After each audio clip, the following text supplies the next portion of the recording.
Então, enfim, vamos gravar outro estudo, né? Boa noite a todos que entraram depois. Bom, hoje, então, nós vamos falar do sétimo livro da Bíblia. Eu não quero ter muitas delongas aqui, porque esse livro de Juízes, gente, vocês vão se surpreender com ele. O Senhor tem inúmeros ensinamentos para a gente através desse livro. Esse livro, ele é maravilhoso, é um livro para você realmente ler, meditar em tudo aquilo que o Espírito Santo vai falar, tá bom? Bom, a primeira coisa, então, que eu quero falar para vocês é que esse é o sétimo livro da Bíblia, né? Nós começamos o livro de Josué e eu falei para vocês, gente, a gente está entrando num outro grupo de livros da Bíblia, os livros históricos, que era Josué. E agora a gente está entrando, né, no segundo livro histórico, que é o livro de Juízes. A primeira coisa que você precisa saber desse livro de Juízes, que ele tem 21 capítulos, e ele marca um tempo diferente para o povo de Israel. Por quê? Porque Josué, vocês sabem, Josué, junto com as tribos, ele fez a divisão das terras. No entanto, Josué acaba o tempo dele aqui, ele morre, e aí ele deixa muita coisa para o povo ainda conquistar. E aí, o que eu queria colocar para vocês? Nós sabemos que são 12 os filhos, né, de Jacó, que na verdade são 12 as tribos. São 10 filhos e mais 2 netos que vão herdar nome de tribo. Só que na hora da divisão das terras, foi dividido em 14 territórios, gente. Por que 14, Cláudio? Não são só 12? São.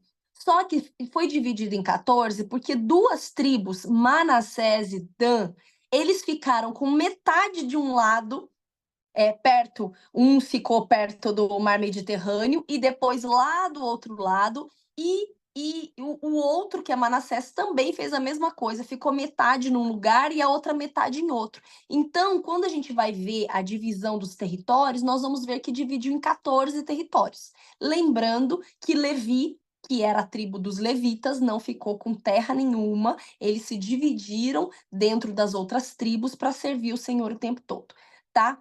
Então, Cláudia, para você visualizar assim, como que é dividido em 26 estados e uma capital federal? Então, e quando você imagina o Brasil, você não vê o Pará bem grandão e o Paraná pequenininho, né? A gente não tem os estados divididos e eles são diferentes em tamanho territorial. É a mesma coisa que foi dividida as tribos. As tribos também foram divididas assim, não foi assim milimetricamente do mesmo tamanho. Então, tem tribo que ficou com território pequeno, tem tribo que ficou com território maior, mas foi dividido, né, em 14 territórios, lembrando que duas tribos ficou meia banda de um lado, meia banda de outro, tá bom? Que é Manassés e Dan. Ok, Cláudia, quem que escreveu esse livro de Juízes, né? E por que esse nome Juízes? Vocês sabem que depois que Deus acaba escolhendo Moisés para tirar eles do Egito, depois ele vem um sucessor, que é Josué. Nesse tempo todo, Deus vai usando um servo dele para dirigir o povo. Só que agora nós estamos entrando num período onde o Senhor não tem ninguém que vai substituir Josué. Josué morre e nós mudamos o período. Agora a gente vai entrar num governo, num sistema de governo de teocracia. A gente aqui no Brasil vive no quê, gente? Na democracia, né? Povo, cracia, governo, governo do povo. Aqui nós vamos entrar no período de Juízes na teocracia. Teo, Deus, cracia, governo. O governo de Deus. Tanto é que o livro de Juízes vai repetir o mesmo versículo, né?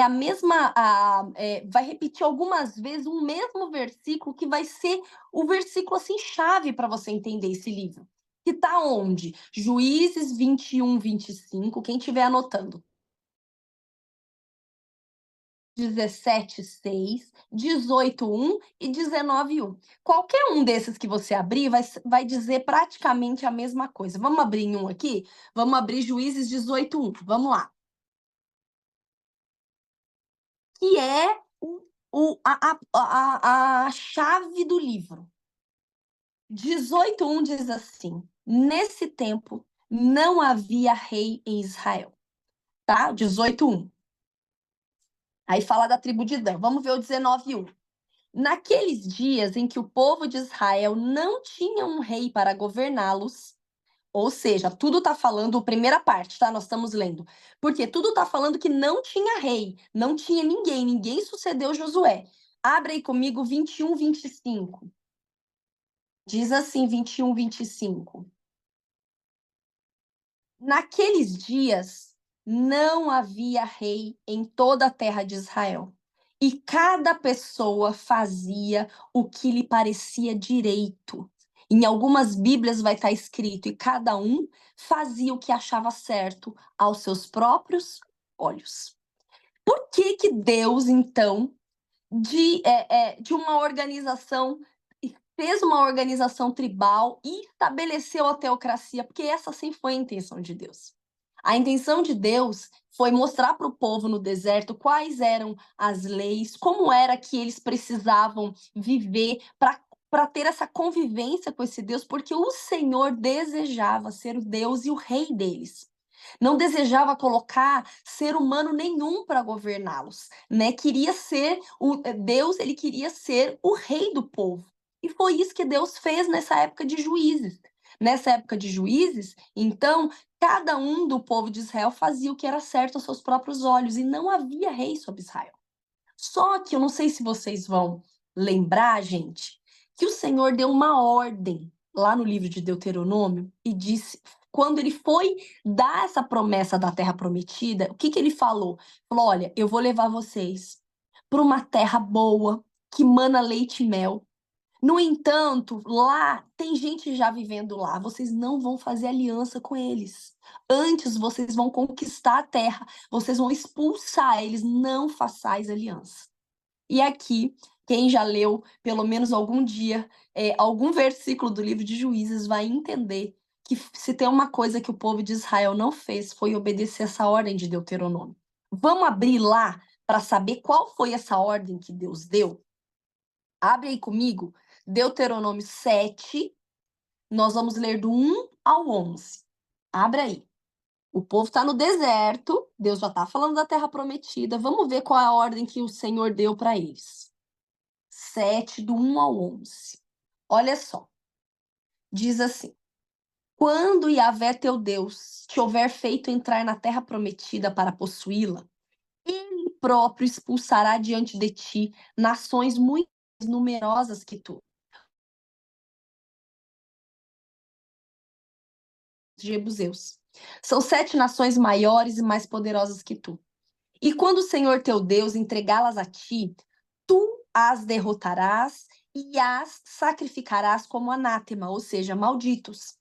Não estabelecerá com elas qualquer tipo de aliança, nem as tratarás com piedade. Não celebrarás matrimônio com qualquer pessoa de lá. Não concederás tua filha a um dos seus filhos, nem aceitarás uma das suas filhas como esposa para o teu filho.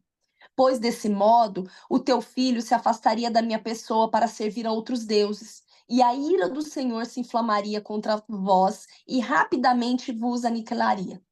Eis como deveis tratá-los: demolir os seus altares, despedaçar as suas estelas, as colunas sagradas, cortar os seus postes sagrados e queimar as suas imagens de ídolos.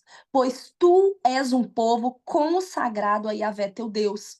Foi a ti que o Senhor teu Deus escolheu dentre todos os povos sobre a face da terra, para seres o seu povo querido, o seu tesouro pessoal. E aí, até o 11, o Senhor vai dar instruções ao povo. Então o Senhor está dizendo: não façais aliança com eles. Eu vou entregar um a um na mão de vocês. Vocês vão destruir, expulsá-los daquele lugar. Nós sabemos que a terra prometida é chamada o quê, gente? Canaã, né? E de onde veio Canaã? Por que esse nome? Vocês se lembram que Noé, lá atrás, quando o povo se corrompeu, quando Deus destruiu a terra com o dilúvio, Noé tinha 3 filhos, Cã, Sem e Jafé. E depois que passou o dilúvio, eles já estavam estabelecidos. A Bíblia fala que Noé plantou uma vinha.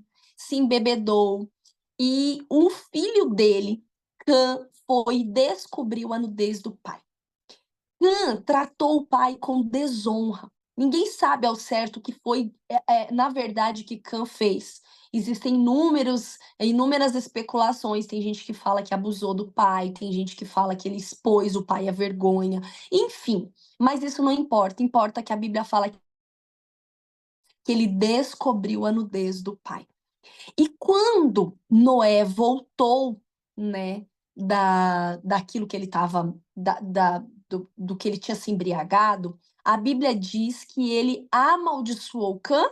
Não, ele amaldiçoou, liberou uma palavra amaldiçoando o filho de Cã, que chama Canaã.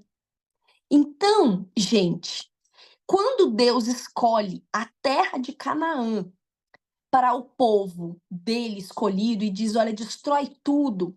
Não é simplesmente que Deus escolheu aleatoriamente uma terra, ai, vamos pegar essa terra aqui que mana leite e mel, que é maravilhosa, essa que é de vocês, destrói todo mundo e entra, porque eu escolhi essa terra para vocês. Não, o nosso Deus não é leviano nesse ponto. O nosso Deus é um Deus justo. A Bíblia fala que justiça e juízo são a base do teu trono. Então, com certeza, quando Deus escolhe Canaã para pôr o povo dele lá, é porque, de fato, aquele povo que estava naquela terra já tinha chegado na medida da ira de Deus, para o juízo de Deus vir. Nós vamos ver o Senhor, então, falando para o povo: olha, não façam aliança com eles.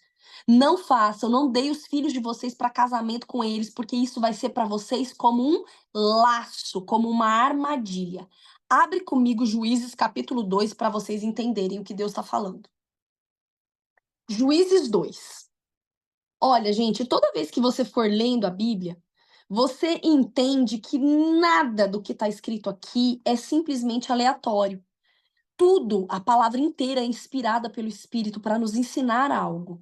Então, você já vai orando aí para o Senhor e falando com você, tá bom? Olha só, Juízes 2 diz assim: o anjo do Senhor subiu de Gilgal a Boquim e declarou: eu vos fiz subir do Egito e vos trouxe essa terra que eu tinha prometido por juramento a vossos pais. Eu ordenei: jamais quebrarei a minha aliança convosco. Quanto a vós, não fareis qualquer pacto ou acordo, em algumas Bíblias está aliança, com os habitantes dessa terra. Antes destruireis os seus altares. Contudo, não escutastes a minha voz. Por que fizeste isso? Por isso eu vos asseguro: não expulsarei esses povos diante de vós. Serão vossos opressores e os seus deuses serão uma cilada constante para vós. Olha só, gente. Deus deu uma ordem para esse povo. Só que esse povo, quando chegou na terra prometida, ao invés deles destruírem os inimigos, eles resolveram fazer o quê? Escravizar esse povo, né? Eles não quiseram destruir eles por todos. Sabe quando a Bíblia diz que cada um fazia o que era certo aos seus próprios olhos? Sabe quando Deus manda a gente, né, romper com um relacionamento, romper com uma amizade, porque aquilo não faz mais sentido, né? Quando Deus fala: Abraão, você precisa se despedir de Ló, porque o que eu tenho para você agora não dá para trazer Ló junto, né? Ou então, quando Deus diz: Abraão, sai da tua terra, sai da tua parentela e vai para o lugar que eu te determinei. E ele vai e traz Ló junto. Sabe quando a gente acha na nossa cabeça que a nossa ideia é melhor do que a ideia de Deus? Que não tem necessidade, assim, de ser tão literal como o Senhor falou? Pois é, o povo de Israel aqui não obedeceu literalmente o que Deus tinha mandado. E sabe o que acontece, gente? A gente não precisa não precisa de uma mentira para a gente estar em pecado, basta uma meia-verdade. A gente não precisa, né, de uma desobediência total. Basta a gente não obedecer tudo. Nós já estamos em desobediência. E esse povo, quando o Senhor falou para eles: olha, destruam tudo, não façam alianças, porque se vocês fizerem isso, os deuses desse povo vão ser uma cilada, um laço para vocês. Eles não deram ouvidos ao Senhor e eles fizeram aliança com esse povo, escravizaram esse povo, né? Sabe quando o Senhor fala, destrói isso, isso e isso enreda a sua vida, desfaz desse objeto, isso é consagrado a um Deus. Ah, mas isso aqui não tem nada a ver, não. Ah, isso aqui não tem nada a ver, não. Só deixar aqui nessa caixinha e não tem problema, eu não tenho fé para, eu não acredito. Sabe quando a gente faz a coisa? Então, é cilada, é laço pra gente. E aí, eu queria ler aqui para vocês algo, porque quando a palavra de Deus usa essa expressão laço e cilada, os deuses deles serão cilada para vós, né? No hebraico, cilada e laço é a mesma expressão. E a palavra original é mokesh, que significa armadilha. Então, é como se o Senhor estivesse falando: olha, eu sei que vocês acham que vocês vão dar conta, mas vocês não vão dar conta. Porque o mundo espiritual, vai criar uma armadilha contra vocês porque vocês desobedeceram.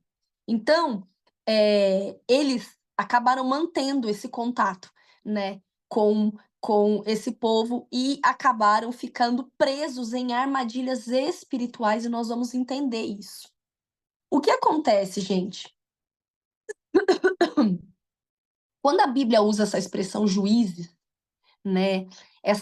Esse verbo julgar no hebraico, ele tem dois significados. Ele tem o significado de exercer a função de juiz e também o significado de governar. Então, por que esse livro chama Juízes? Porque, como nós vimos aqui, o povo não obedeceu literalmente à ordem de Deus. E a partir do momento que eles não expulsaram os inimigos, o Senhor falou: agora eu também não os expulsarei, vocês vão precisar conviver com eles, com a decisão de vocês. E os deuses deles serão como armadilha para vocês. E aí o que acontecia? O povo de Israel, de tempos em tempos, começava a se contaminar, se prostituir espiritualmente. E aí aquele povo vinha e oprimia o povo de Israel. E então o povo clamava, chorava a Deus, pedia perdão ao Senhor, e o Senhor levantava alguém para ser o libertador deles, né? E levantava alguém para ser o libertador deles naquela época, né? Que a gente chama de juiz. Então, nós vamos ver nesse livro que do mesmo jeito você pode gravar na sua cabeça aí que fica bem fácil, Jesus escolheu 12 discípulos, né? São 12 tribos e são 12 juízes de Israel também. 6 juízes que são considerados juízes menores, que nós vamos só citar o nome deles, que você pode ler, é pouca coisa que diz a respeito deles, e 6 juízes maiores, que são os mais conhecidos, que a história está mais detalhada aqui. Nós não vamos falar sobre todos os juízes maiores, tá, gente? É muita coisa. E eu queria muito aprofundar com vocês alguns. Então, depois você precisa ler o livro para você entender e ouvir o Espírito Santo falar mais coisas para você. E aí, gente, o que acontece? Como cada um fazia o que era certo aos seus próprios olhos, a gente já sabe, desde lá do Éden, que os nossos olhos, infelizmente, eles nos colocam em grandes ciladas, em grandes enroscos, né? Eva,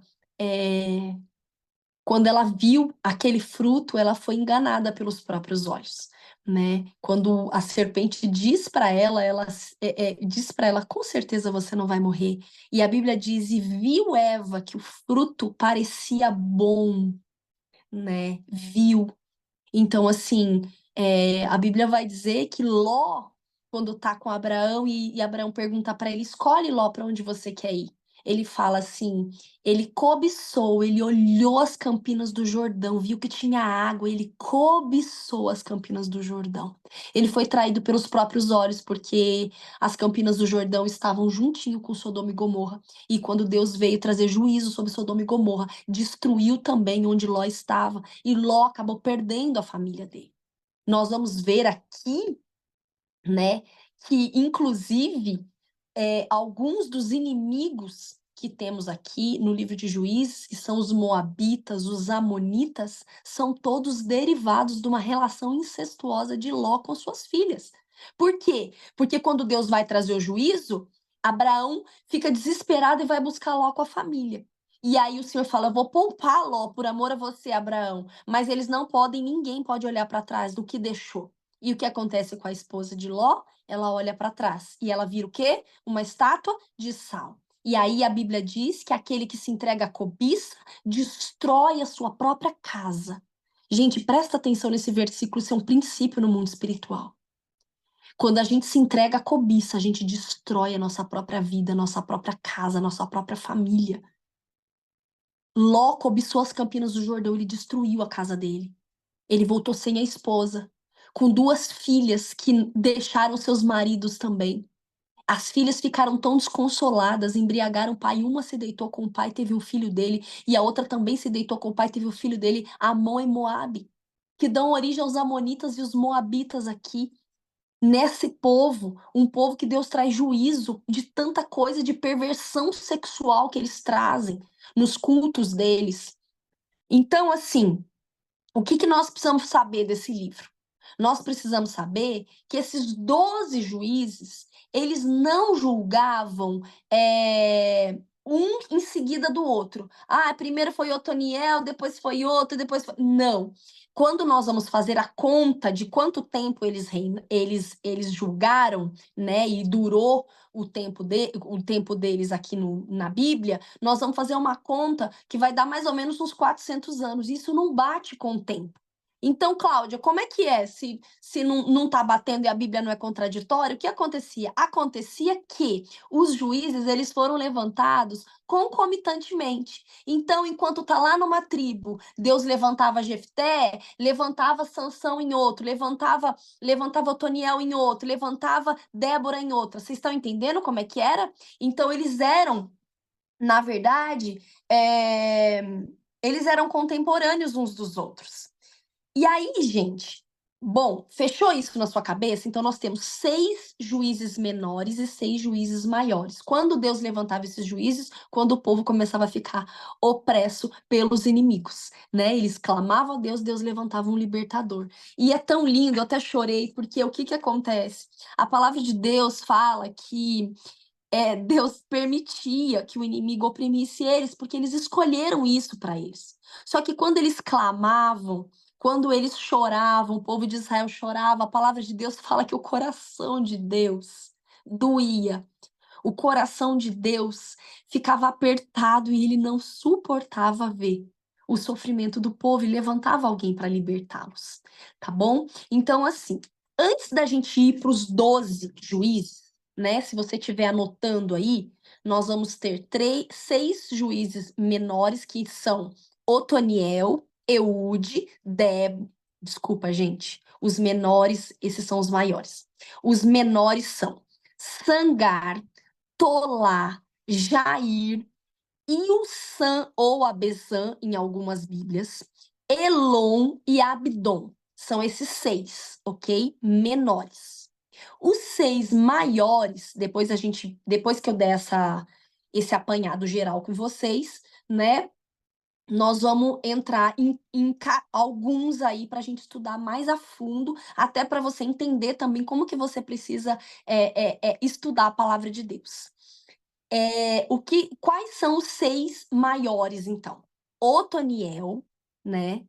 Otoniel, ele ficou 8 anos, o povo estava 8 anos na escravidão. Quem que oprimia o povo de Israel nessa época? Os Círios da Mesopotâmia.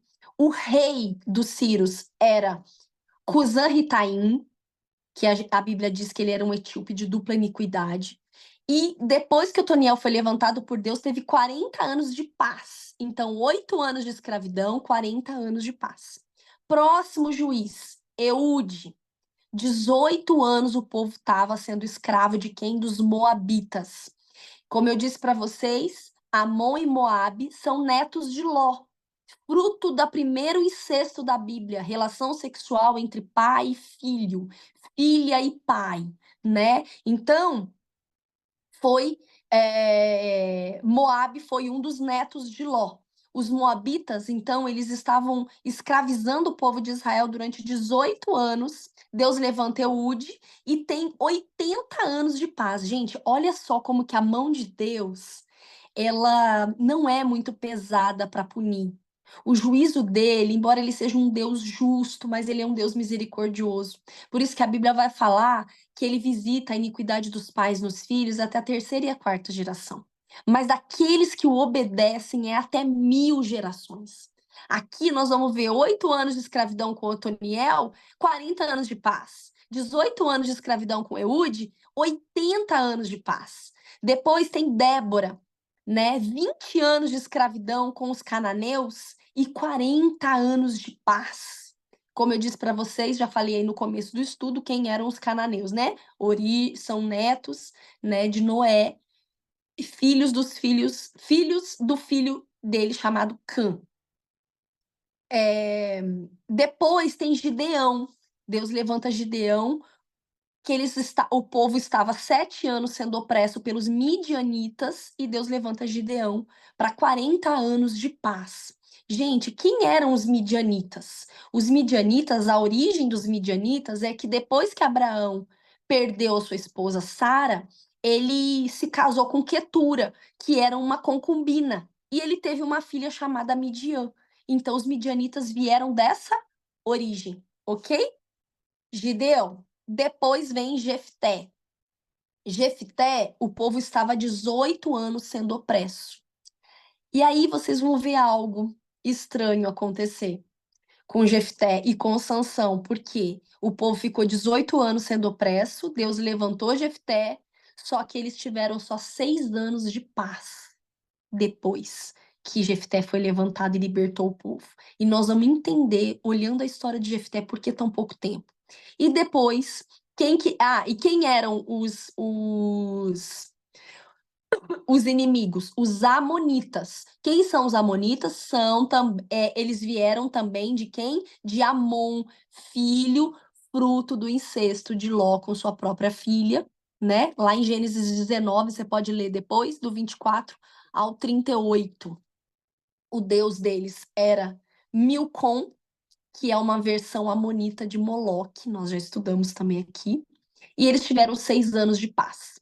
E por último, nós vemos Sansão. O povo estava sendo escravizado pelos filisteus, todo mundo conhece a história de Sansão, não é? 40 anos de escravidão. Deus levanta Sansão e eles ficam com 20 anos de paz. Ok? Bom, tendo isso na cabeça, é isso que vocês precisam saber do livro de Juízes. Deixa eu ver aqui se tem mais alguma coisa que eu preciso falar para vocês antes da gente começar a ir mais profundo, né? Ah, eu falei para vocês quem escreveu o livro. Ninguém sabe quem escreveu o livro, gente. Por quê? Porque tem é,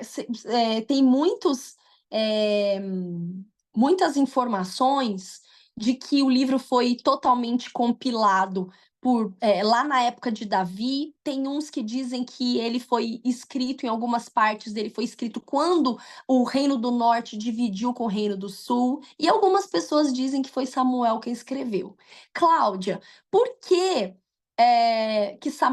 quem era Samuel, né? Porque daqui a pouco a gente vai sair do livro de Juízes, vai ter Ruth e vai ter Samuel. O que acontece, gente, é que então o livro de Juízes você pôs na sua cabeça que são 12 juízes, 6 menores e 6 maiores, certo? Depois desses 12 juízes, Deus põe um juiz de transição, que é quem? Samuel. Por que Samuel é chamado de um juiz de transição? Porque ele vai fazer a transição da teocracia, onde Deus era o único rei do povo. E aí o povo começa a querer um rei humano. Eles começam a olhar os povos inimigos, vizinhos, e todos têm um rei humano. E o povo começa a pedir para o Senhor: nós queremos também que alguém reine sobre nós, assim como os povos à nossa volta, né? Samuel fica muito triste. A Bíblia diz que ele fica arrasado e o Senhor chama ele e fala: Samuel, eu te levantei. E assim, gente, é incrível, porque depois a gente vai estudar isso em Samuel, né, no livro de Samuel. Mas é incrível porque quando Deus levanta Samuel, vocês já sabem a história, né? De Ana, que queria engravidar, e ela consagra aquela criança, e o Senhor dá a ela um filho, e esse filho é Samuel. Samuel, gente, ele foi não só profeta, né? Como porque ele ouviu a voz de Deus quando ele era pequenininho. Ele foi também sacerdote. É quando Deus rompe todo aquele esquema que eu falei para vocês, que o sacerdócio ele tinha que vir da linhagem de Arão. Vocês lembram disso? Só que na época de Samuel, quem era da linhagem de Arão era Eli, que Samuel servia junto com Eli lá no templo. Só que o que estava acontecendo?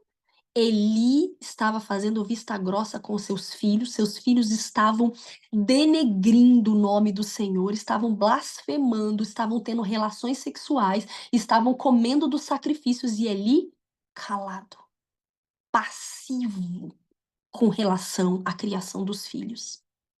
E o Senhor fala para Samuel: está chegando o tempo onde eu vou julgar a família de Eli e vou extirpá-los todos, porque ele não disciplinou os seus filhos, mesmo sabendo de tudo que eles têm feito contra mim. E aí Deus levanta alguém que não é da linhagem, que não é da linhagem de Arão, levanta Samuel. Como que sacerdote. Então Samuel foi sacerdote, profeta e juiz. Só que aí nós falamos que ele é um juiz de transição, porque o povo começa a pedir um rei, e então Deus fala: Samuel, vai ungir Saul como rei do povo. Tá bom? Colocou isso na cabeça? Mas Cláudia, peraí, mas o próximo livro depois de Juízes não é Samuel, é Ruth. O que tem a ver esse livro de Ruth no meio da história? Por que encaixaram ele aí, não pularam direto para Samuel? Porque o livro de Ruth, gente, acontece exatamente no primeiro período do livro de Juízes. Ruth era uma moabita. Nós estamos falando de vários povos aqui. Ruth era uma moabita. Então, como acontece essa história de Ruth, que os teólogos, os escritores da Bíblia, que eles fizeram? Eles encaixaram, né, depois de Juízes, Ruth, porque é uma história que acontece junto, ali, com a primeira parte de Juízes, para depois a gente seguir os dois livros de Samuel, 1 Samuel, 2 Samuel. Ok? Tudo certo na sua cabeça? Entendeu qual é o propósito, qual é o que acontece nesse livro? Então, nós sabemos que Josué morre. Deus chama Josué, gente, para suceder Moisés com quantos anos? 85 anos. Josué morre com 110 anos. Ele exerceu o ministério dele 25 anos, morre, e aí Deus não levanta mais ninguém, né?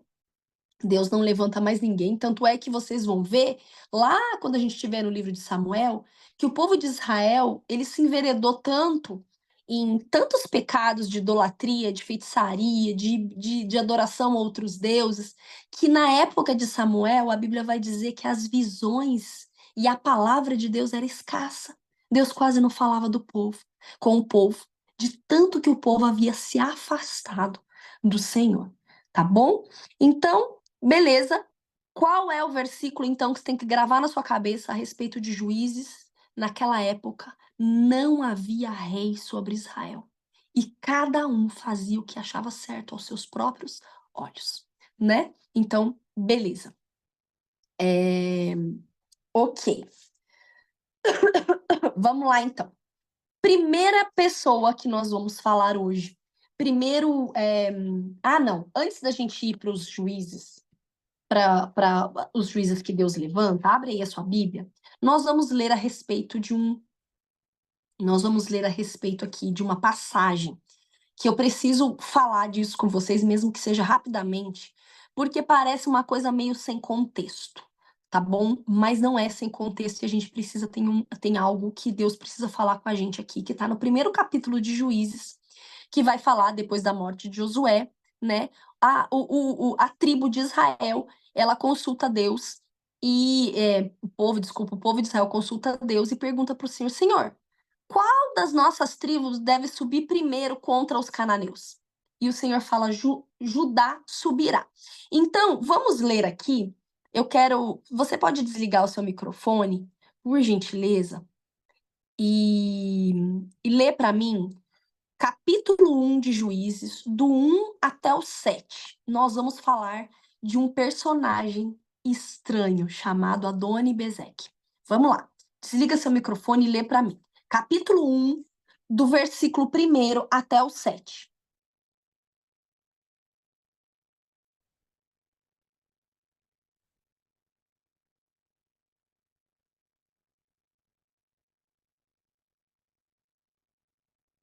Bora, gente. Ninguém? Se ninguém for ler, eu Posso. que vou ler. Amém. Pode ler. Depois da morte de Josué, os israelitas perguntaram ao Senhor: Quem de nós será o primeiro a atacar os cananeus? O Senhor respondeu: Judá será o primeiro, eu entreguei a terra em suas mãos. Então os homens de Judá disseram a seus irmãos de Simeão: Venham conosco ao território que nos foi designado por sorteio, e lutemos contra os cananeus. Iremos com vocês para o território que lhes foi dado. E os homens de Simeão foram com eles. Quando os homens de Judá atacaram, o Senhor entregou os cananeus e os fariseus nas mãos deles, e eles mataram 10.000 homens em Bezeque. Foi lá que encontraram Adonai-Bezeque, lutaram contra ele e derrotaram os cananeus e os fariseus. Adonai-Bezeque fugiu, mas eles os perseguiram e prenderam, e lhes cortaram os polegares das mãos e dos pés. Então Adonai-Bezeque disse: 70 reis com os polegares das mãos e dos pés cortados apanhavam migalhas debaixo da minha mesa. Agora Deus me retribuiu aqueles que lhe fiz. Eles os levaram para Jerusalém, onde morreu. Bom, gente, então nós estamos vendo um personagem estranho aí. Era um rei, né?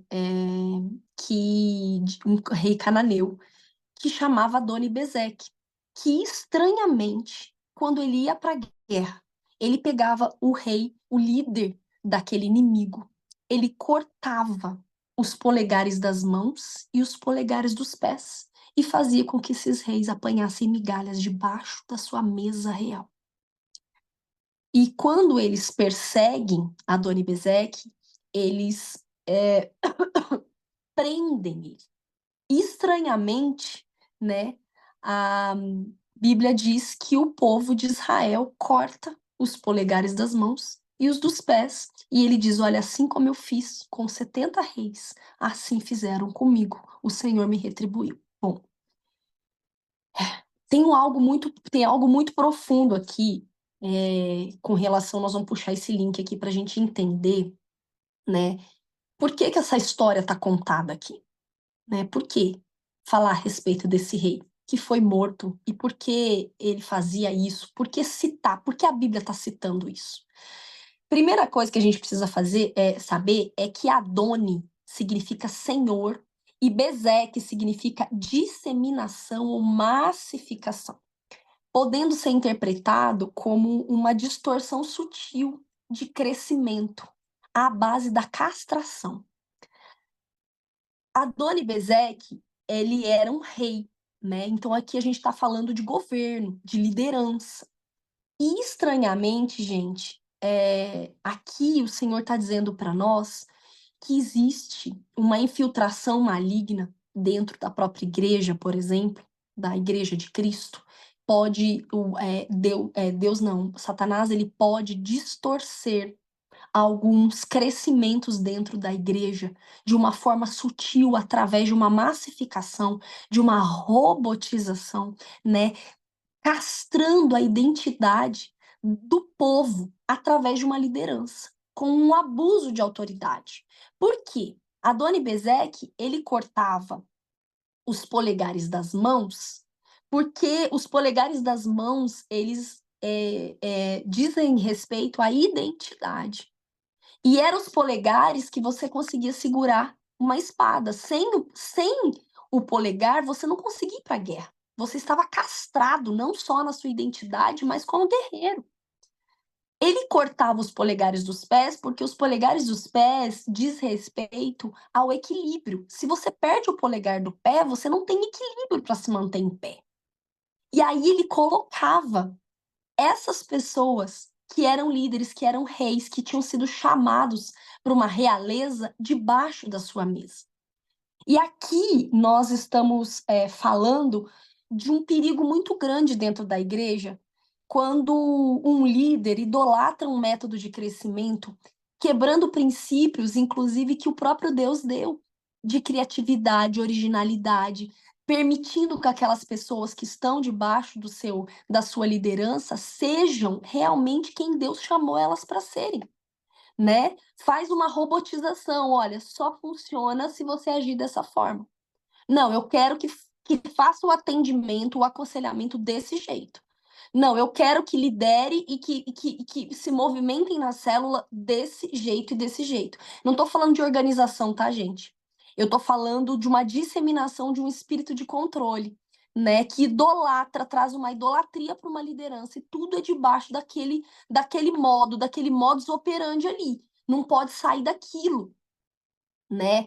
Então, por quê, gente? Porque cada pessoa no corpo de Cristo precisa ter a liberdade de se expressar de acordo com a sua legítima identidade. O Espírito Santo de Deus, ele se move em diversidade de dons. A Bíblia diz que ele é multiforme graça e sabedoria. Não é porque eu faço a libertação de um determinado jeito que só funciona desse jeito. Você concorda? O Espírito Santo de Deus, ele é livre, ele é leve, ele é poderoso para libertar as pessoas de acordo com o que ele deseja. E quando você se submete a uma igreja que tem uma liderança que robotiza você, que traz para você, não, desse seu jeito não funciona, tem que funcionar desse meu jeito, castrando a sua identidade, castrando quem você é, não permitindo que você se mova na liberdade do espírito, isso é um grande problema. Você está debaixo, infelizmente, de um espírito maligno que atuava em cima de Adoni-Bezeque. Adoni-Bezeque tirava os reis da sua posição de realeza. São líderes que tiram você da mesa de um pai, que é o rei, e que você é filho desse rei, filha desse rei, e põe você para comer as migalhas debaixo da mesa. É aquela coisa, e é tão absurdo que é a essência, né, dessa maldição que vem sobre os cananeus ali, que tá sobre os cananeus, que esse rei Adoni-Bezeque tá ali, é o quê? É realmente uma liderança, um desprezo no princípio da autoridade. E é isso que esse espírito maligno vem, né? Ele vem para te colocar medo, para te robotizar, castrando a sua identidade, e quando ele castra a sua identidade, quando você não pode ser você, você fica inseguro de ser você. E você não fica firme naquilo que Deus te fala, porque o Espírito te move de um jeito, mas tudo que você fala não pode, porque você é podado, você e tem que entrar na robotização, na massificação. Então, o que acontece? Estranhamente, Jesus, lá na parábola não, desculpa, na história da mulher Ciro-Fenícia, vocês vão lembrar da mulher cananeia, ele faz uma uma ilustração não, ele trata aquela mulher, ele fala uma frase que mostra como que ele está combatendo esse espírito que vem numa projeção de dono e cachorro. Porque aquela mulher vai atrás dele e ele fala: não me é lícito tirar o pão dos filhos e dar aos cães, aos cachorrinhos. E ela diz: mas até mesmo os cachorros comem das migalhas que caem da mesa do seu dono. Veja que essa dinâmica de dono e cachorro, Jesus lá na frente combate uma mulher que tinha uma origem cananeia exatamente contra esse espírito aqui, que quer se infiltrar num domínio, numa dominação, e interpreta a sua originalidade, a sua identidade, o movimento que Deus está fazendo na sua vida como uma ameaça para ele. Por isso ele quer te manter embaixo da mesa, comendo as migalhas que ele dá, aquilo que ele está distribuindo, né? E isso, gente, é um modelo de liderança totalmente diferente do que Jesus nos ensinou. O nosso mestre Jesus Cristo, gente, ele é o Filho de Deus. E o que ele diz para os discípulos? Vocês vão fazer coisas maiores do que eu. Veja que um líder, de acordo com a palavra, impulsiona um liderado a ser maior do que ele, a não precisar dele. E ele ativa esse liderado e põe esse liderado para viver aquilo que muitas vezes ele não vai conseguir viver, mas ele está se alegrando, porque aquela pessoa está vivendo aquilo que Deus tem para a vida dela. Mas quando a liderança tem um controle absoluto, né, rebaixando a pessoa de filho de Deus para simplesmente o servo, para não impor ali, né, não ser uma ameaça para ele. Por quê? Porque esse líder, na verdade, ele é inseguro e ciumento, e priva ele. E então esses sentimentos privam ele de construir outros líderes maiores e melhores que ele. E compromete o crescimento da igreja, porque o Espírito Santo de Deus não tem liberdade de atuar nos membros, né? Então, assim, qual é esse estilo de liderança? Ele faz o quê? Rebaixa a pessoa da realeza, põe ele debaixo de uma mesa, rebaixa na identidade, mutila o polegar que diz respeito à identidade, castra a identidade da pessoa, né? Todo líder controlador é traumatizador, gente.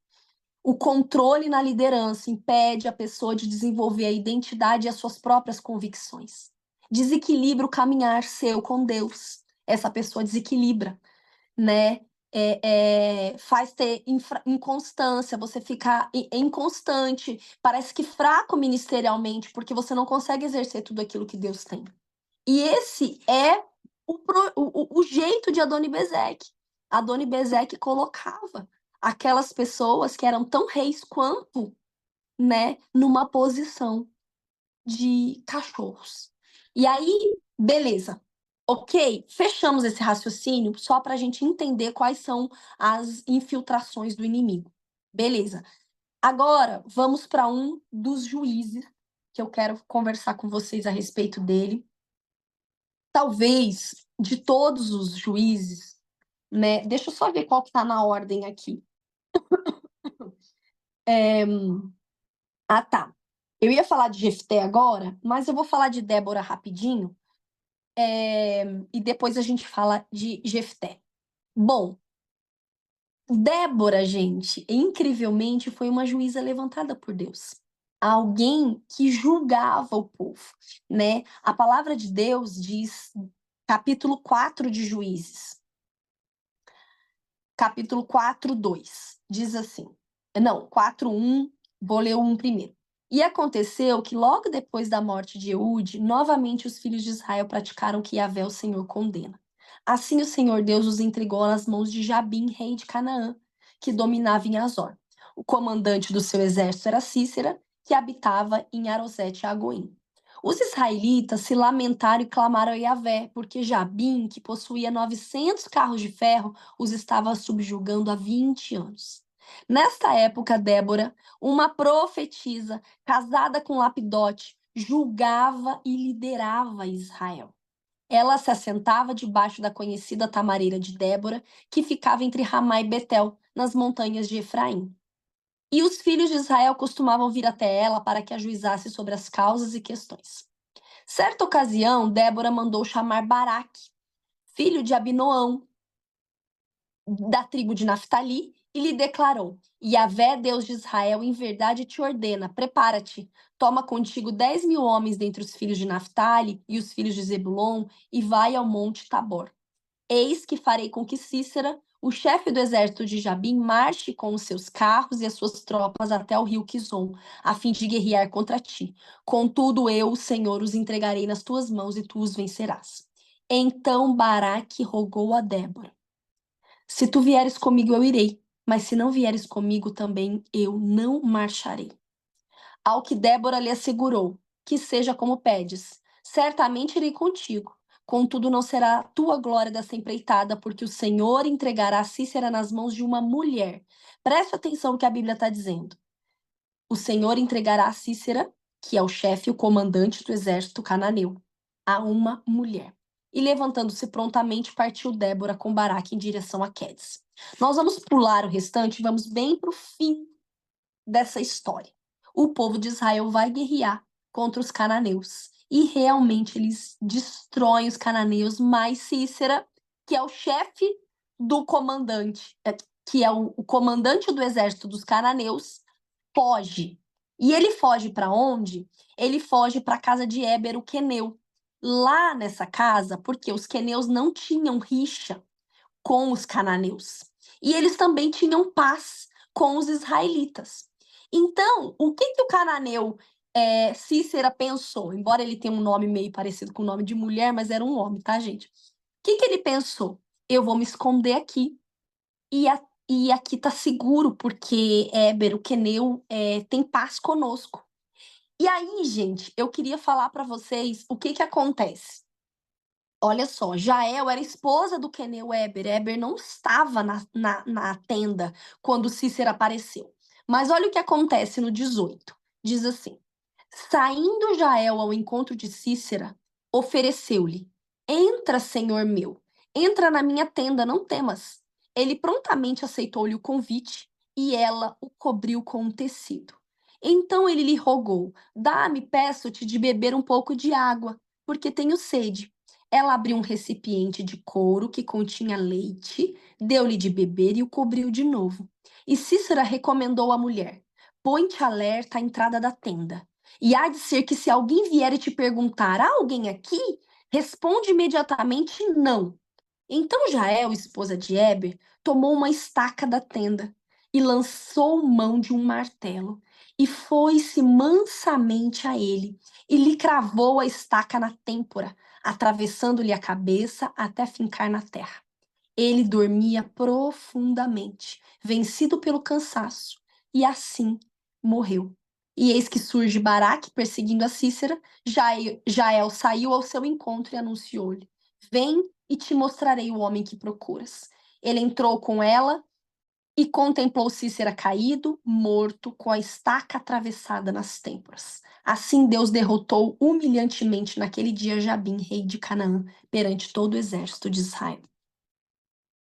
Gente, essa história, ela é muito assim profunda. Porque quando a gente olha que Deus levantou uma juíza mulher, Débora, profetisa, esposa de Lapidote, é uma mulher que estava em evidência, né?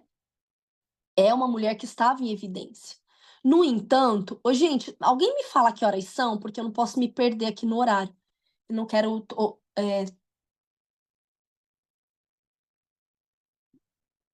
Quem sabe aí, pode desligar o microfone e me falar que horário? 8h30, agora Tá sim. bom, tá bom, vou falar mais 15 minutos e aí a gente encerra. Depois a gente faz a segunda parte do livro de Juízes. E aí, o que acontece, gente? Acontece que nós vemos uma mulher que teve uma coragem que o homem não teve. Deus tinha um chefe do exército. O nome desse chefe era Baraque. Deus usou Débora como profeta, como profetisa, para falar para ele: olha, pega duas tribos, acho que era Naftali e Zebulon, e sobe contra os cananeus que Deus vai entregar nas mãos de vocês. Mas Baraque temeu. Ele disse: não, eu vou se você for junto. E Débora, naquele momento, declarou algo que, aos nossos olhos, quando a gente começa a ler a história, a gente parece que veio da mão dela. Ela fala: olha, tá bom, mas o Senhor vai entregar o chefe dos cananeus. Ele vai entregar essa glória, não vai ser de um homem, vai ser nas mãos de uma mulher.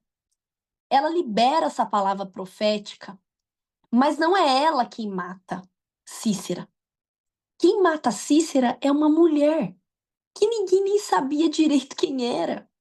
Essa mulher estava na casa dela, que era Jael. E aqui eu queria trazer essa reflexão para nós, né? Quantas vezes a gente olha nas redes sociais mulheres proeminentes, mulheres que são boca de Deus, né? Nesse tempo agora que o Senhor tem levantado mulheres, colocado mulheres em destaque, mulheres para falar, né? Mulheres que se levantam com força, com realmente com revelação de Deus. Débora era essa mulher que tinha a revelação de Deus, por isso que a Bíblia fala que ela era uma profetisa. E não só isso, ela julgava e governava ali o povo. Só que, gente, vocês sabem o que eu acho interessante? Porque o Senhor, ele gosta mesmo é de causar, né? Ele pega uma mulher comum, que aos nossos olhos não traria, assim, perigo algum. Ele pega uma mulher de dentro de casa. Jael era uma pessoa do lar. Ela estava na casa dela. Muitos nem sabiam quem ela era, mas ela não era uma alienada. ela estava antenada, ela estava com o coração alinhado ao Senhor. E isso é uma lição para nós. Eu não sei qual estação você está vivendo, eu sei qual eu estou vivendo. E não importa se é na frente dos holofotes ou nos bastidores. Não importa se de uma forma proeminente, onde as pessoas sabem quem é o seu marido, sabem que você faz e tudo, ou se você está dentro de casa. A verdade é que o Senhor usa quem Ele quer. A verdade é que Deus levanta os improváveis para confundir os que acham que são. Porque Deus usa uma mulher de dentro de casa para salvar uma nação inteira. Foi Jael que cravou a estaca na cabeça de Cícera.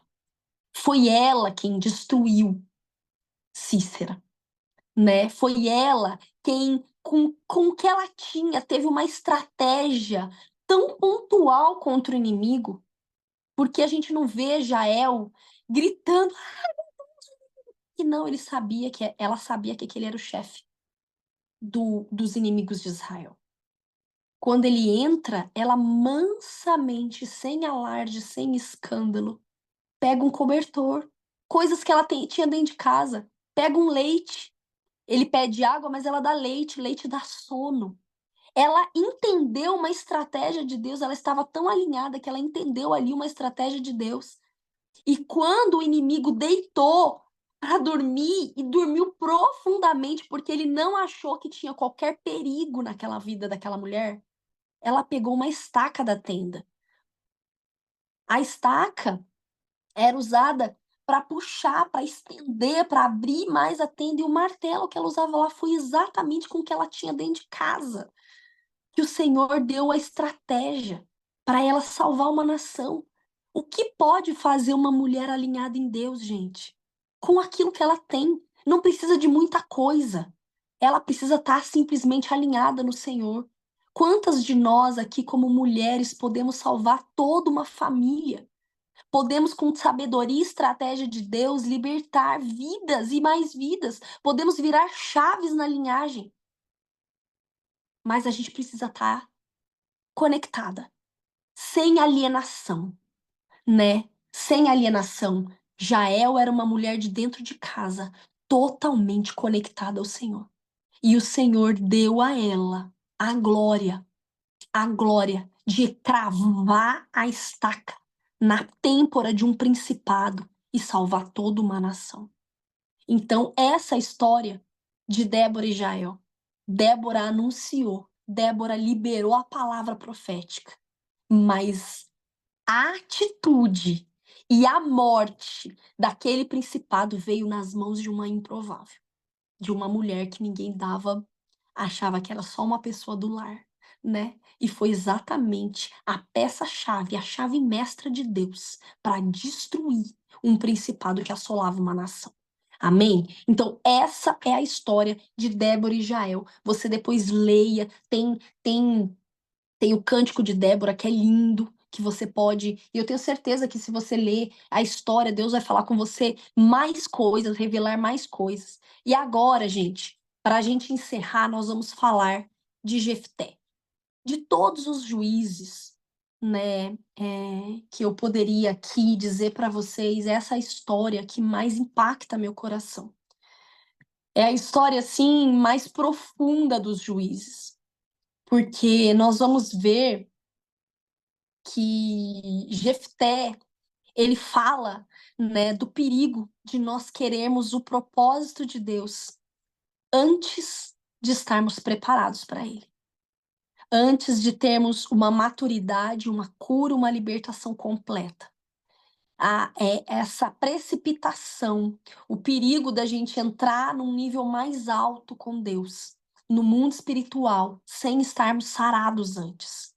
Então, nós vamos aprender com Jefté que a gente precisa buscar realmente a nossa cura e a nossa libertação completa antes da gente se empenhar no propósito. Porque pode ser fatal o fato da gente ir para ele sem estarmos prontos. É como um filho que tem 12 anos e pega um carro do pai, né? Aquele que é prometido para ele vai ser dele, mas ele ainda não está pronto. E pode, como a Bíblia fala, aquele que toma, né, aquele que toma posse da sua herança precipitadamente, né, o seu fim não será bendito. E aqui nós vamos ver a história de um juiz que Deus levantou, Jefté, um homem que Deus levantou com um passado tão terrível e Deus o escolheu, né, marcado por rejeição. E Deus o escolheu para fazer dele um libertador do povo. Mas a falta de cura, a falta de libertação, a falta de discernimento, de prudência de Jefté trouxe uma desgraça tão grande para a vida dele. Ele perdeu a única filha que ele tinha por conta de um voto. Vamos ler a palavra de Deus então? Juízes 11. Abre comigo aí, Juízes 11. E esse é o último que nós vamos estudar hoje, depois nós vamos para os outros, tá bom? Eu vou precisar, gente, ler para vocês pelo menos o início para vocês entenderem a história, tá bom? Leiam na casa de vocês a história toda, mas eu vou ler o início porque não dá para a gente entrar na história sem ler, refletir a respeito da história sem ler, tá bom? Então diz assim a palavra de Deus, Juízes 11, diz assim: Jefté, o gileadita, era um guerreiro hábil e corajoso. Sua mãe era uma prostituta e seu pai chamava-se Gileade. A esposa de Gileade também lhe deu filhos, que quando cresceram, expulsaram Jefté, exclamando: Não terás parte na herança do nosso pai, porquanto és filho de outra mulher. Jefté fugiu para longe de seus irmãos e se estabeleceu na terra de Tobi. Reuniu em torno de si um bando de vadios que andavam com ele. Ora, passado algum tempo, os amonitas fizeram guerra contra Israel. E assim que os amonitas atacaram o povo de Israel, os anciãos de Gileade partiram à procura de Jefté na terra de Tobi. Ao encontrá-lo, lhe pediram: Vem depressa, ser o nosso comandante, para que respondamos com guerra ao ataque dos amonitas. Contudo, Jefté indagou aos líderes de Gileade: Ora, não foste vós mesmos que me odiastes e me expulsaste da casa do meu pai?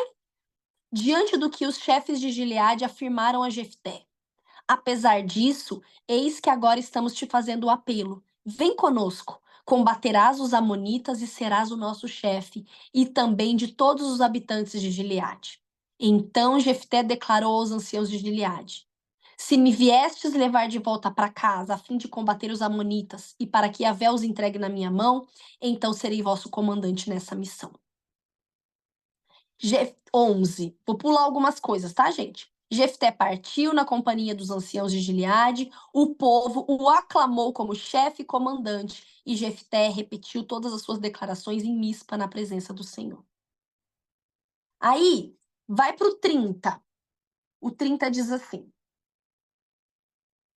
E Jefté consagrou este voto ao Senhor: Se entregares os amonitas nas minhas mãos, aquele que estiver saindo da porta da minha casa ao meu encontro, quando retornar da vitória sobre os amonitas, será oferecido ao Senhor, e eu o sacrificarei em holocausto.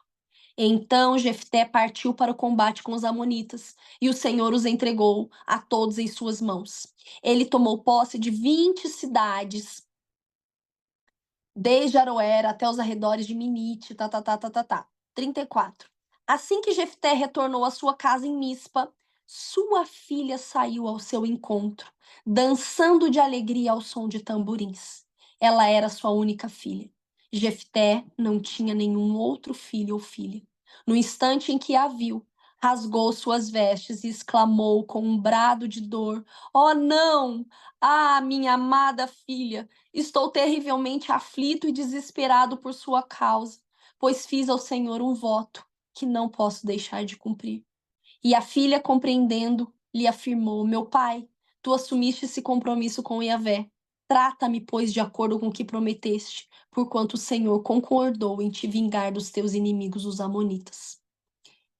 E aí, A Bíblia fala que ela pediu para Jefté, para o pai dela, se ela podia ficar 2 meses com as amigas dela lamentando e chorando, né? Eu vou ler essa parte. Em seguida, ela acrescentou: concede-me, meu pai, apenas isto. Deixa-me partir com algumas amigas por 2 meses. Vagarei e lamentarei pelas colinas na companhia das minhas amigas, pois eu jamais saberei o que significa casar e ser mãe. Vai, assentiu o pai, e deixou que ela fosse por 2 meses. Ela se foi, portanto, com suas amigas, caminhando sem rumo pelos montes, chorando e lamentando, porque nunca poderia formar uma família. Passados os 2 meses propostos, ela voltou à presença do pai, e ele fez com ela o que havia prometido por meio do voto. Assim, ela morreu virgem. Desde então, nasceu uma tradição entre as mulheres israelitas de saírem as moças durante 4 dias, todos os anos, para juntas lamentarem o ocorrido com a filha de Jefté, hoje Leadita. Será, gente, que valeu a pena? Bom, a primeira coisa que eu quero mostrar para vocês é que uma pessoa que não está curada, não está sarada dos seus traumas, pode pôr em risco, pode pôr a perder tudo aquilo que Deus tem para a vida dela. O propósito dela é quando ela vai assumir o propósito sem estar totalmente curada e sarada, ela pode trazer desgraça para si, para a própria família, que foi o que aconteceu com Jefté. A primeira coisa que a gente precisa entender aqui vamos fazer aqui os pontos positivos e os negativos de Jefté. Os pontos positivos de Jefté, ele era gileadita. Gileade, gente, era a terra do bálsamo, da cura, é um lugar abençoado, é uma cidade famosa por conta da sua destreza, pela saúde, pela força dos seus filhos. A Bíblia diz que ele era corajoso, ele era um guerreiro hábil e corajoso, ele era um guerreiro, gente. Ele não era qualquer um, ele era um guerreiro, ele tinha um potencial de liderança. Quando os amonitas vieram atacar Israel, os anciãos lembraram na hora dele. Ele não era qualquer pessoa, ele era uma pessoa guerreira na vida, corajosa. Ele tinha um potencial de liderança. E ele servia a Deus com seriedade. Tanto é que ele faz o voto, ele cumpre o voto, por mais dolorido que seja. Ele cumpre o voto. Ele era sério com Deus. Só que ele tinha pontos negativos. E o principal ponto negativo, ele era filho de uma prostituta. Ele teve a rejeição dos irmãos na casa dele, porque ele era filho de uma mulher que não era a mãe desses irmãos. Ele tinha a indiferença do pai. Nós vamos ver que nós vimos aqui que os irmãos expulsam ele de casa e o pai fica absolutamente calado, né? Então ele tinha a indiferença do pai. Ele tinha vergonha da mãe. Ele abandonou o lar. E ele tinha uma marginalização. Que é o quê, gente? A marginalização é a consequência do filho bastardo. É o que vem sobre os filhos que são gerados fora da aliança do casamento. A Bíblia vai dizer que Ismael é um filho de bastardia, ele é o filho da orfandade, ele não tem a paternidade, porque ele não foi gerado dentro da promessa. Cláudio, o que acontece se eu sou gerado fora da aliança do casamento? Né? Se você é gerado fora da aliança do casamento, há no mundo espiritual um estigma de marginalização. Há uma sensação de orfandade.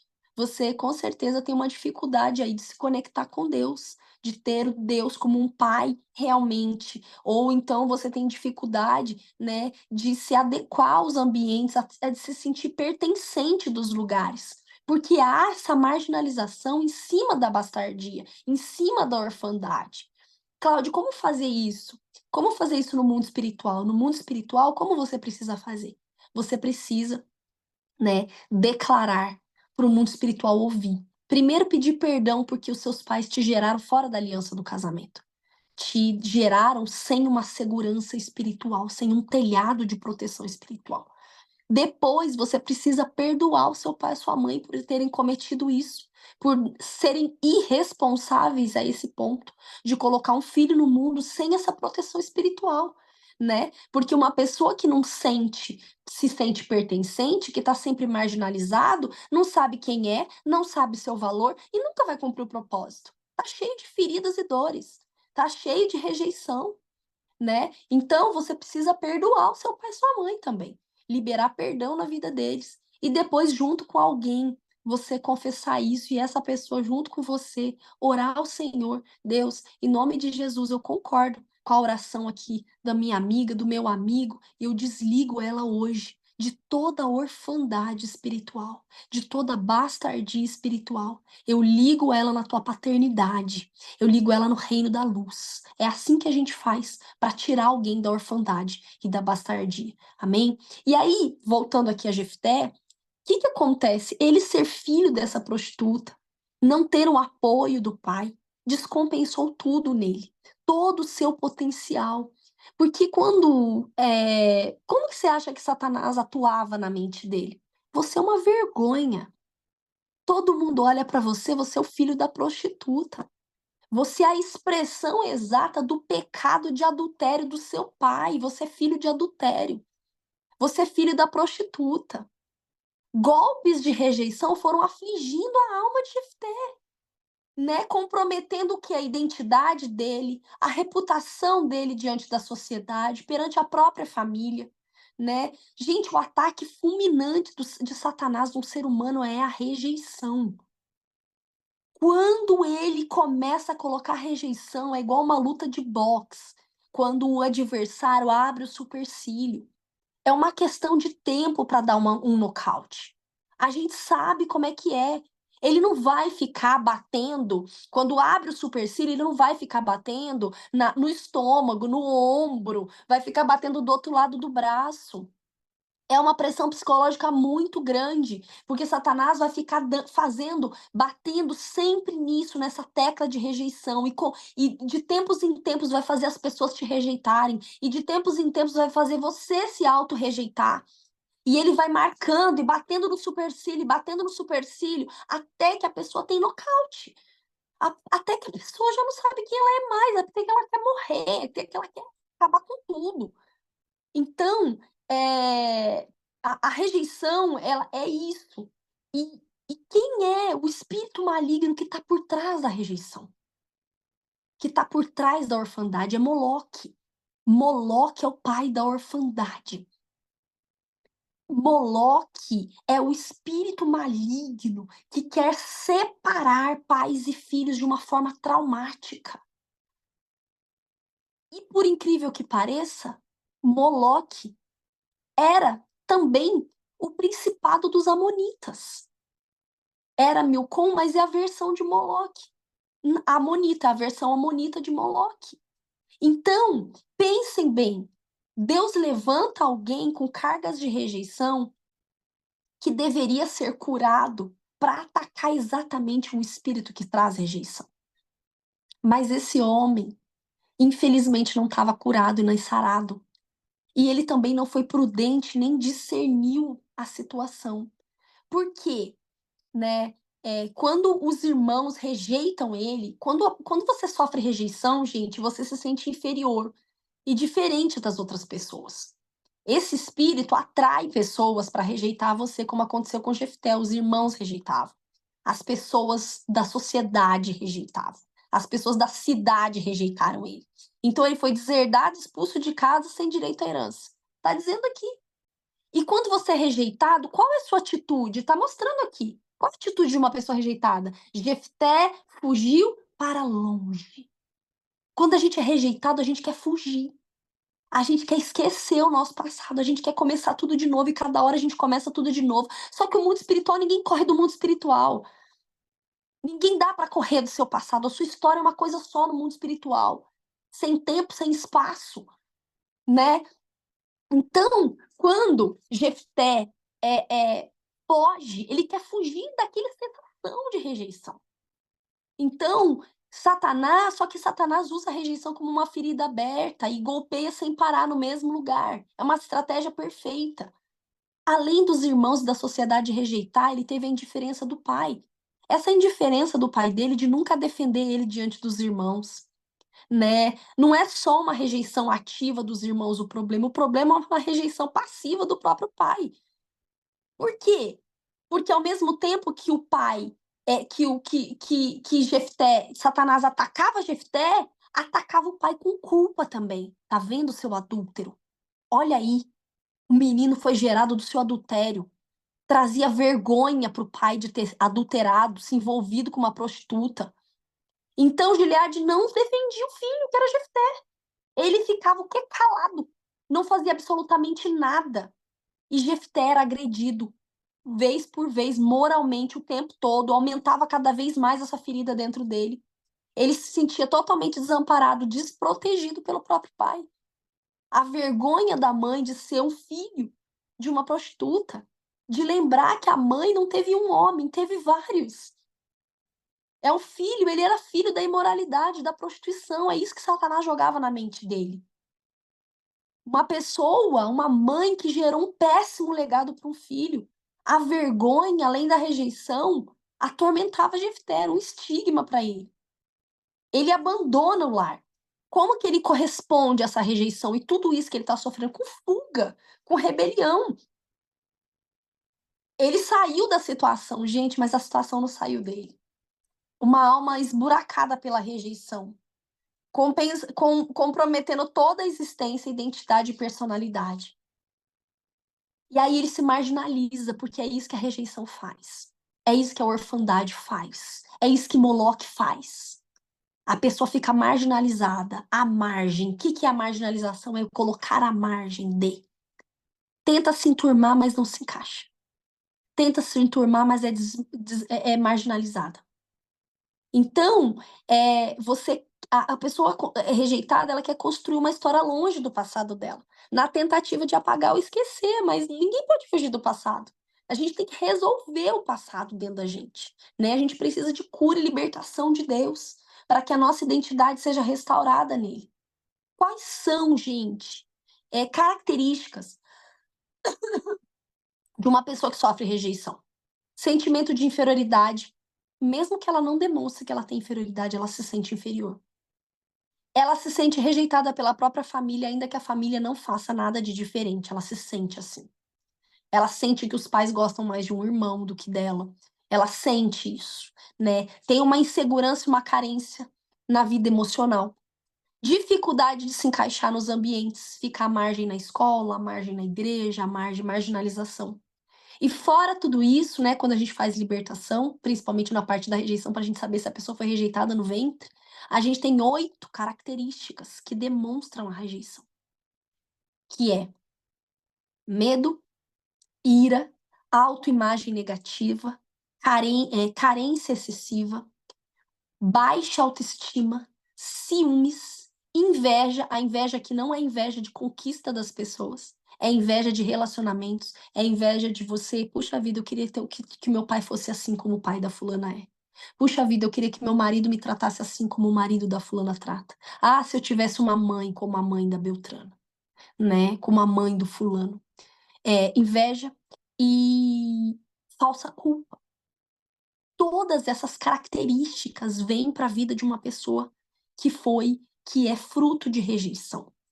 E essas características destroem a identidade da pessoa. Ela acha que tudo isso faz parte dela, mas não faz parte dela. Não faz parte dela, ela precisa de cura e libertação de Deus. E aí, gente, depois de tudo isso que Jefté estava vivendo, sendo oprimido, por tudo isso, os amonitas começam a oprimir Israel, os anciãos se lembram dele e vão para ele. Vocês imaginam quando os anciãos chegam para ele e falam assim: Jefté, os amonitas estão nos oprimindo, vem ser o nosso comandante e você vai liderar sobre nós. Imagina o coração de Jefté. Não vejo a hora de virar a chave. Agora sim é uma virada de mesa, parece um sonho. Eu vou ser honrado onde eu fui rejeitado. Ele não podia perder essa oportunidade, né? Ele não podia perder essa oportunidade por nada. E por não poder perder essa oportunidade por nada, dentro dele havia uma vontade tão grande dele ser honrado onde ele foi rejeitado, dele ser valorizado onde ele foi desmerecido, dele ser acolhido, se sentir pertencente onde ele foi expulso, abandonado, que ele faz um voto louco, que ele põe tudo, ele faz um voto louco. que Deus não pediu para ele. Por conta de uma grande ferida aberta, ele não conseguiu discernir o inimigo. Ele não viu que o principado que estava atacando ele era o mesmo principado de rejeição. Era o mesmo principado do inimigo. Ele não discerniu a batalha no mundo espiritual. E ele teve várias brechas abertas.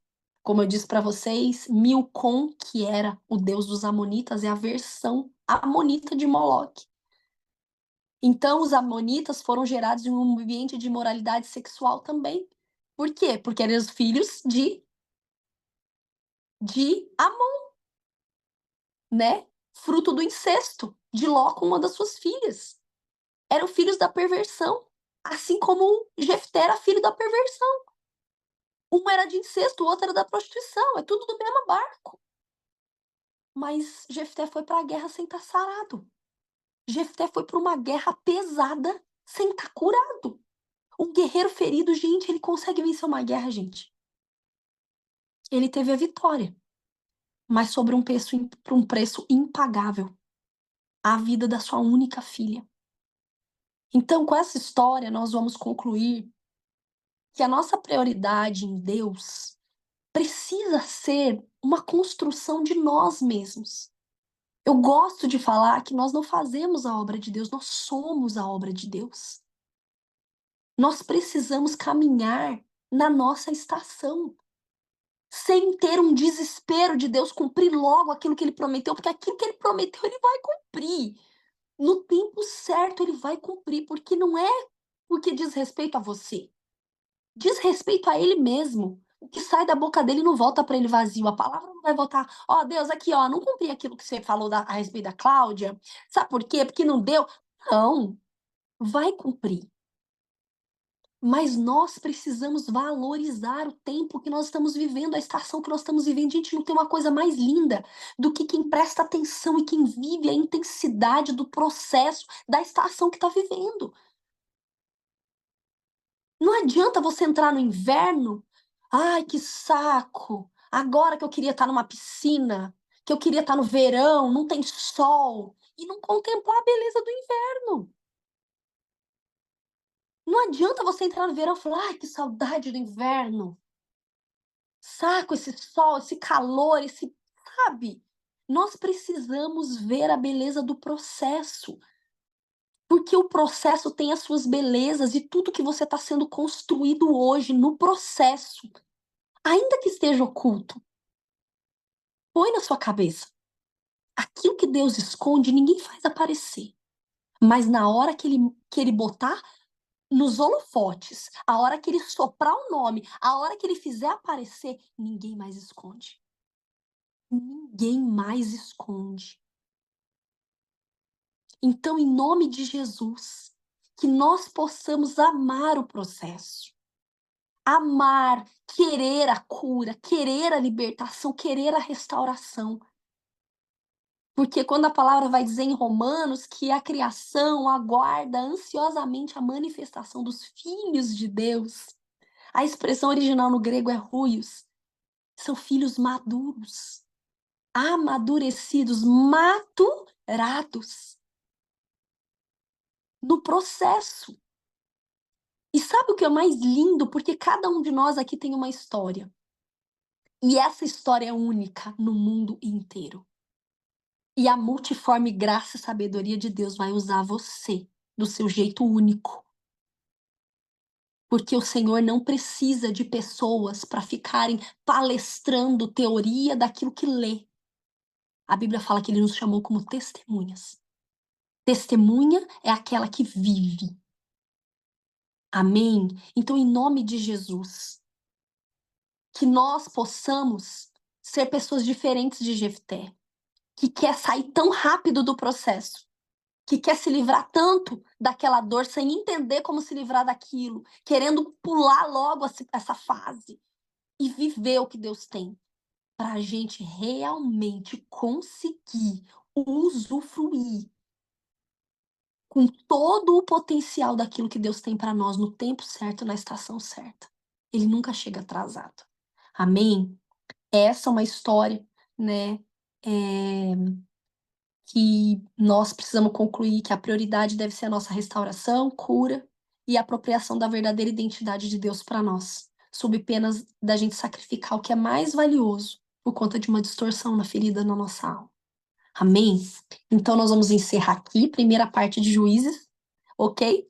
Na próxima semana a gente termina, nós vamos falar mais de 2 juízes, Gideão e Sansão, nós vamos aprender com eles também, tá bom? Não perca e que Deus abençoe poderosamente, o Espírito fale de uma maneira linda ao seu coração e todos aqueles que ouvirem essa aula, tá? Vou orar aqui, fecha seus olhos. Pai, nós te louvamos e te agradecemos pela tua preciosa palavra. Ó Senhor, como a tua palavra mesmo diz, quão grandes e inescrutáveis são os teus caminhos. E nós te louvamos, porque tudo e todas as coisas cooperam para o nosso bem. Ajuda-nos, Deus, a percorrer o processo de maturação, de amadurecimento, e nos ajuda a amar a nossa estação. Ajuda a amar o nosso processo, ajuda a amar esse tempo que estamos vivendo contigo, onde nós estamos aprendendo. Ensina-nos, Senhor, aquilo que o Senhor precisa ensinar, aquilo que o Senhor deseja ensinar. Nos leva, Senhor, por um caminho que realmente nós somos aprovados em todas as provações. Nos ensina, Pai, em nome de Jesus, e que o Senhor possa nos construir como o bom construtor que tu és, ó Deus, do teu jeito, do teu modo, a fim de que nós possamos viver livres e também completos, plenos em ti, porque fomos construídos em ti. Em nome de Jesus, nós colocamos essa aula diante do Senhor e que o Senhor alcance através do teu Espírito muitas e muitas vidas, para a glória e honra do teu santo nome, falando com cada coração, posicionando cada um de nós, Deus, no seu lugar no reino, porque tem lugar para todos. Tem lugar para todos e todos nós somos insubstituíveis, Senhor, porque somos únicos nessa terra. Em nome de Jesus, Pai, te louvamos e te agradecemos por esse tempo e pelos corações que estiveram presente nesse momento ouvindo a tua voz e o teu ensino. Aumenta o nosso desejo de ler a tua palavra. Aumenta, traz uma chama poderosa dentro de nós, de amar a tua palavra, de mergulhar nela e não querer sair de dentro dela, Senhor. Em nome de Jesus. Amém, amém.